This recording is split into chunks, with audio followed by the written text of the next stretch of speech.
এখানে শ্রবণ গুরু লক্ষণ বলতে গিয়ে শব্দে পরজনিষ্ঠতং ব্রহ্মণবা সমাশ্রয়ম, শব্দ ব্রহ্মে নিষ্ঠিত হবেন, পরব্রহ্মে নিষ্ঠিত হবেন এবং নিষ্কিঞ্চন হবেন, বিষয় অভিমান শূন্য হবেন। তিনি ব্যাখ্যা করছেন নিজেই। শব্দে ব্রহ্মেনে বেদে তাৎপর্য বিচারেন, বেদের তাৎপর্য সমস্ত ভক্তি গ্রন্থের তাৎপর্য সিদ্ধান্ত, বিচার কথা না, একদম শেষ সীমা আপনাকে বিচারে স্থাপন করতে হবে। কোনটা করবো সঠিক বলেন, ওই হয় নয় করবেন না, কিন্তু করবেন না। অনেক গ্রন্থে দেখা যায় হ্যাঁ এরকমও বলেছেন এরকমও বলেছেন, তাহলে আমি কোনটা করবো বলুন? আপনি তো সংশয় ছেদন করতে পারলেন না, দু তিন রকম বললেন, সাধক কোনটা করবে সেটা নিশ্চয়ই বলুন নাকি, তবে তো আমরা করবো সেই রাস্তায় যাব।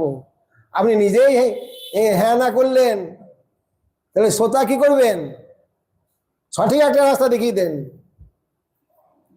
সুপ্রিম কোর্ট দেখিয়ে দেন। আপনার হাকিম একরকম বললেন, ওনার হাকিম ওনার উকিল একরকম বললেন, এরকম না, সঠিক বিচারে বলে দেন কোন রাস্তায় যাব। এই জন্যই সমস্ত ভক্তি শাস্ত্রের তিনি একদম শাস্ত্রজ্ঞ, বেদজ্ঞ, বিচারে তাৎপর্য শাস্ত্রযুক্ত সুনিপুণ, হাজার পণ্ডিত এলেও টোলাতে পারবেন না তাকে। পরে ব্রহ্মণী ভগবত আদি রূপা আবির্ভাবে তু অপরোক্ষ অনুভবয়, অপরোক্ষ মানে প্রত্যক্ষ, ভগবানকে ভজনের দ্বারা প্রত্যক্ষ অনুভব করছেন। হয় হয় নয় নয় না, শিষ্যকে উপদেশ দিলাম, নিজে বাড়ি গিয়ে যা ইচ্ছে তাই করলাম, এরকম না। নিজে আচরণ করুন, শিষ্যকে শিক্ষা দেন। একজন গৃহী আচার্য পাঠ করে আর কি, নিত্য পাঠ করে, শীতকাল পাঠে গিয়েছেন, স্ত্রীও গিয়েছেন, হরিভক্তি বিলাস পাঠ হচ্ছিল, অভক্ষ নিষেধ প্রকরণ পাঠ হচ্ছিল। সেখানে পণ্ডিতজি বললেন যে বেগুন ভক্ষণ করলে হরিভক্তি নষ্ট হয় এবং ভগবান বহুদের অবস্থান করেন। বাস, তার স্ত্রীও শুনলেন। শীতকাল, বাড়ি এসছেন, চেয়ারে বসেছেন পণ্ডিতজি, কি গো দাও তেল, একটু মুড়ি দাও, তেল মাখি মুড়ি নিয়ে এসছেন। কি গো বেগুন পোড়াওনি? কি গো তুমি আজ পাঠে বললে যে বেগুন ভক্ষণ করলে হরিভক্তি নষ্ট হয়, ভগবান বহুদূরে গমন করেন, আর তুমি এখন বেগুন চাচ্ছ? আরে পাগলি, ওই পাঠের কথা পাঠিয়ে রেখে আসতে হয়, ওটা ঘরে আনতে হয় না। ওটা পাঠের বেগুন, আর আমি খাবো গাছের বেগুন। এই বুঝলাম, বেগুন পুড়ি আনো, তারপরে মুড়ি খাবো। পণ্ডিত আচার্য গুরুগিরি করে, মুখে বলবে শাস্ত্রে, শাস্ত্র পাঠ করবে, শাস্ত্রের কথা বলবে, নিজে আচরণ করবে না। পুরাতন ভজনকুটে একটা বিরাট ঘটনা ঘটে গিয়েছিল। আমি যেন ওখানে পাঠ করতাম, হরিভক্তি বিলাসী পাঠ করছিলাম। সেখানে একাদশী ব্রত সম্বন্ধে যে বিরোধ হবে, সেখানে যে উল্লেখ করা আছে, বিবাদেশে সর্বেষু দ্বাদশাং সর্বপশনম ত্রয়োদশত পারণম আজ্ঞাং মামকে মণি হেতুবাদ না কর্তব্য হেতু না পথে নর। তার শিষ্য দু তিনজন আসে পাঠ শুনতে, যিনি আপত্তি করেছেন তার শিষ্য দু তিনজন পাঠ শুনতে আসে।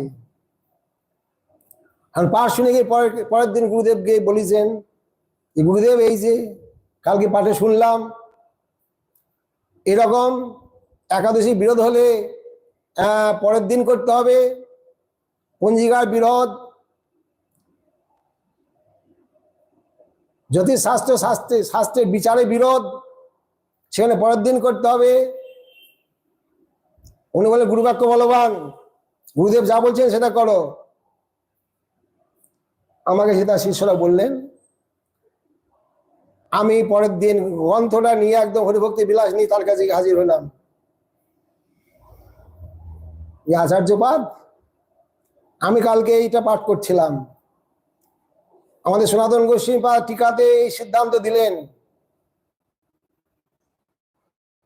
তাহলে আমি পাঠ করছি, পাঠের সময় কি পাঠের পরে বলবো? উনি বলেছেন শিষ্যকে যে শাস্ত্রে যা বলে পরে বলতে হবে, গুরুবাক্য বলবান, এটা ওনার আদেশ, বলতে হবে পণ্ডিতকে। তাকে শাস্ত্র সিদ্ধান্ত করে দিলেন এটা করতে হবে, ওটা বাদ দিয়ে ওটা বলতে হবে। ওইরকম পাঠক আমাদের দরকার নাই, এরকম আচার্য আমাদের দরকার নাই। গোস্বামীগণ, স্বরগোস্বামী যে সিদ্ধান্ত স্থাপন করে দিয়েছেন, আমরা পাঠের মধ্যে সেটাই ব্যক্ত করব, বলবো। যার সামর্থ্য তিনি আচরণ করবেন, সামর্থ্য না থাকলে তিনি আচরণ করবেন না, তাতে আমাদের কোনো যায় আসে না। আমরা দল ভারী করার জন্য আসি নাই, শিষ্য করার জন্য আসি নাই। গোস্বামী সিদ্ধান্ত যথার্থভাবে একটু বলার জন্যই আমরা ব্যাসাসনে বসেছি। যাই হোক, পরবর্তীকালেও সেখানে কোনো পরিবর্তন হয়নি। তাদের গুরুদেবের মতেই তারা, তিনিও নড়চড় হননি, শিষ্যরাও নড়চড় হইতে পারেননি। যাই হোক, ওদিকে যাচ্ছি না। এখন ব্যাখ্যা করছেন, শাস্ত্র সিদ্ধান্তে নিপুণ এবং আচরণে নিপুণ এবং ভগবত তত্ত্বজ্ঞ, প্রত্যক্ষ অনুভব করেন ভগবানকে। যদক্তং পুরঞ্জন উপাখ্যান উপসংহারে, শ্রীমদ্ ভাগবতের পুরঞ্জন উপাখ্যানের উপসংহারে বলছেন, নারদেন সবই প্রিয়তম চাত্মা যত ন ভয়মন্নপি বেদ সবই বিদ্বাঞ্জ বিদ্বাংস গুরুর হরি।